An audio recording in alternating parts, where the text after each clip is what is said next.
Halo semuanya, kami dari kelompok 8 dengan saya Amela Frizana Putri dan rekan saya yaitunya Indah Melani Elisa. Di sini kami dengan mata kuliah TIK untuk pembelajaran IPA yang diampu oleh Ibu Firda Azhara SPD MPD. Baiklah, pada tugas animasi ini kami akan memperlihatkan animasi pada PPT kami dengan materi yang akan kita bahas yaitu reaksi kimia dan dinamikanya. Topik-topik apa yang akan kita bahas yaitu yang pertama ada reaksi kimia, asam dan basa, serta energi dan laju reaksi kimia. Topik pertama yang akan kita bahas dengan saya Amela Frizona Putri, yaitunya dengan materi reaksi kimia. Apa sih reaksi kimia? Reaksi kimia merupakan suatu perubahan zat yang terjadi untuk menghasilkan zat baru. Nah, pada reaksi kimia ini terdapat dua perubahan. Yang pertama yaitu perubahan fisika dan perubahan kimia. Dan terdapat perbedaan utama perubahan fisika dan kimia ini adalah adanya zat baru yang terbentuk dalam perubahan kimia. Seperti contoh, kita dapat melihatnya yaitu perubahan fisika, contohnya es yang mencair atau air yang membeku. Nah, perubahan fisika ini tidak adanya zat yang terbentuk dan ia juga dapat kembali seperti semula. Sedangkan perubahan kimia yaitunya adanya zat yang terbentuk. Ada banyak contoh reaksi kimia di sekitar kita. Contohnya yang pertama yaitu ketika proses pembakaran, ketika besi berkarat, dan dalam pencernaan tubuh kita juga adanya reaksi kimia. Dan selanjutnya ada fotosintesis pada tumbuhan, pada baterai, fermentasi, ketika mencuci tangan, ketika memasak kue, dan lainnya yang tanpa kita sadari itu merupakan reaksi kimia. Selanjutnya yaitu persamaan kimia. Para ahli menuliskan suatu reaksi kimia dalam bentuk persamaan kimia untuk menunjukkan apa yang terjadi sebelum dan sesudah reaksi tersebut. Persamaan kimia ini dimulai dengan menuliskan reaksi-reaksi yang digunakan lalu diberi tanda anak panah dan diikuti oleh semua produk yang terbentuk.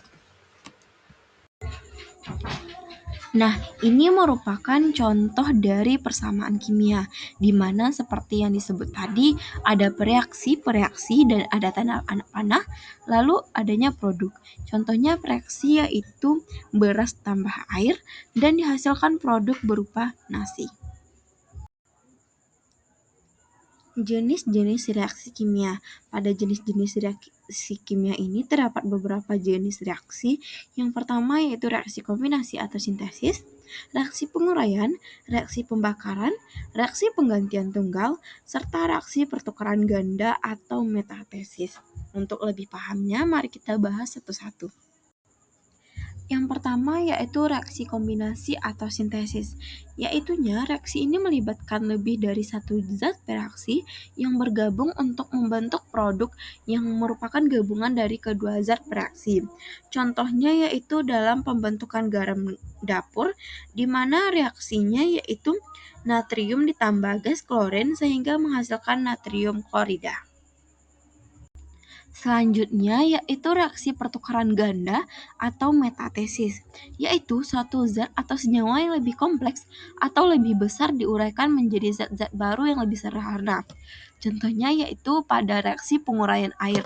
Ini mungkin merupakan kebalikan dari misalnya reaksi pembentukan air. Nah, pada reaksi pertukaran ganda ini contohnya reaksi penguraian air, di mana diuraikan air dari 2H2O menjadi 2H2 yaitu hidrogen ditambah O2 yaitunya oksigen. Selanjutnya, reaksi pembakaran.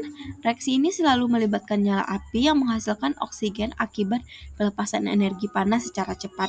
Contohnya saat menggunakan api untuk memasak, dan selanjutnya contohnya pada proses pembakaran mesin kendaraan bermotor, pesawat, dan roket. Reaksi selanjutnya yaitu reaksi penggantian tunggal. Reaksi ini memiliki dua reaksi yang salah satunya adalah unsur pengganti reaksi lain, sehingga dihasilkan unsur dan senyawa baru sebagai produk. Nah, yang di bawah ini merupakan contoh dari reaksi penggantian tunggal. Reaksi selanjutnya yang terakhir yaitu reaksi pertukaran ganda atau metasesis, di mana reaksi kimia ini ada dua senyawa yang bertukar ion atau ikatan untuk membentuk dua senyawa yang baru. Contohnya saja pada contoh di bawah yaitu timbal 2 nitrat ditambah kalium iodida menghasilkan timbal 2 iodida ditambah kalium nitrat. Baiklah, sekian dari saya. Untuk materi selanjutnya akan dilanjutkan oleh Indah Melani Elisa. Baik, selanjutnya saya akan menjelaskan materi tentang asam dan basa. Jadi mana asam adalah zat yang dalam air menghasilkan ion hidrogen. Ciri-cirinya itu rasanya masam, mengubah kertas lakmus biru menjadi merah, bersifat korosif, dan yaitu basa, yaitu adalah zat yang dalam air menghasilkan ion hidroksida. Ciri-cirinya antara lain yaitu rasanya pahit dan licin jika disentuh, mengubah kertas lakmus merah menjadi biru, pH-nya lebih dari 7. Nah, di sini sudah ada contoh gambar, yaitu ada Coca-Cola, lemon, dan cuka. Coca-Cola itu mengandung asam karbonat dan asam fosfat, memiliki pH sekitar 2,5 termasuk sangat asam. Itulah mengapa rasanya sedikit masam dan bisa melarutkan kera atau karet ringan. Dan yang itu adalah lemon.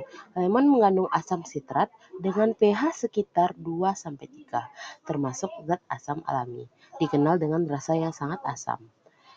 Dan cuka itu mengandung asetat, yaitu memiliki pH sekitar 2,5-3, umumnya digunakan untuk mengawetkan makanan karena sifat asamnya yang dapat membunuh bakteri. Nah, ada di sini tabel perbedaannya itu terdiri dari sifat larutan yaitu asam dan basa. Yang dimana sifat larutannya itu ada rasa.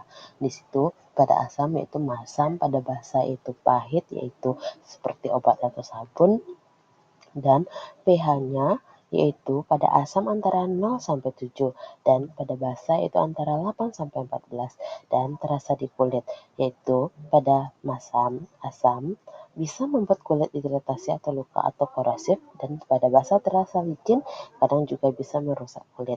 Dan cara mengantarkan listrik yaitu pada asam bisa mengantarkan listrik dan pada basa bisa mengantarkan listrik juga. Dan mengubah warna lakmus itu pada asam yaitu mengubah lakmus biru menjadi merah, sedangkan pada basa mengubah lakmus merah menjadi biru, dan bereaksi dengan zat lain yaitu bereaksi dengan basa untuk saling menetralkan, sedangkan pada basa bisa bereaksi dengan asam untuk saling menetralkan juga. Seperti yang dijelaskan tadi, yaitu adalah asam, yaitu larutan yang bersifat asam biasanya memiliki rasa masam. Contohnya itu jangan mengecap suatu larutan di laboratorium, karena sifat berbahaya asam disebut sebagai korosif, artinya yaitu menyebabkan kerusakan pada jaringan kulit, mata, dan organ pernapasan. Sedangkan basa itu unsur basa biasanya memiliki ion hidroksida. Contohnya itu ada pada magnesium hidroksida yang dimana sering digunakan dalam obat emah, dan natrium hidroksida itu digunakan dalam pembuatan sabun dan bahan pembersih. Nah, selanjutnya itu pH dan indikator, yang dimana untuk menentukan apakah suatu larutan asam atau basa kita dapat mengukur pH suatu larutan atau menggunakan indikator asam basa, yaitu alat pengukur pH disebut juga dengan pH meter.